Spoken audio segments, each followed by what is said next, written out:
Salam dostlar. Fəridə xanım 56 yaşında bizə müraciət eləmişdi zob xəstəliyi ilə bağlı. Demək, Fəridə xanımda 3 ildir. Ümumiyyətlə neçə ildir? 4 ildir. 4 ildir zob xəstəsidir. Bu 4 ilin 3 il müddətində toksiki zoba qarşı bir dərman var. Onu davamlı içir. Dərman adını çəkmirəm ki, reklam olmasın.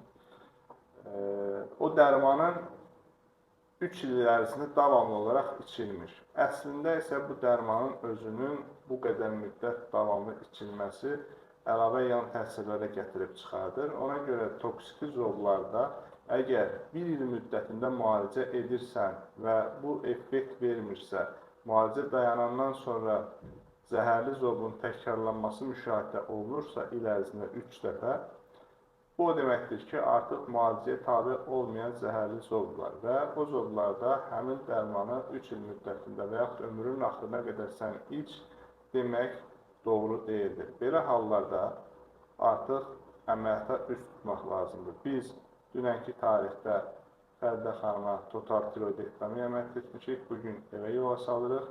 Hal-hazırda Fəridə xanım öz təəssüratlarını sizlə bölüşə bilər. Buyurun Fəridə xanım, deyin. Mən də çox sağ ol deyirəm bu həkimə, bu gözəl həkimə. Əlləri qızıldır, var olsun. Məni dünyaya qaytardı, həyata qaytardı məni. Allah canını sağ eləsin. Keçmiş olsun. Çox sağ olun. Çox sağ ol. Sağ olun.